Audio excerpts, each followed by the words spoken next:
যেটা আমি সবসময় করে থাকি সেটাই করলাম মাত্র। তো এখন আমি এখন রওনা দিব। দেন এই যে আমার গাড়ির উপরে উঠতেছি। বাইকটা অনেক ধুলা ছিল, আমি চেক না করে উঠে পড়ছি।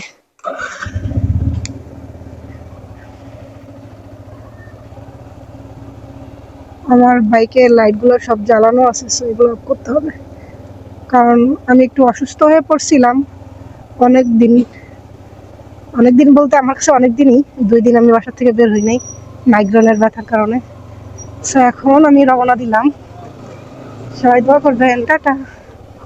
যাই হোক, এই খাবে 2 জন, 2 মাল খাবে সে একা একা খাইতেছে 2টা, চিন্তা করা যায়। আর একটা পাঠাই দিস, আমিও আছি, এই যে আমার হাত পাঠাই দিস মানে ছাপ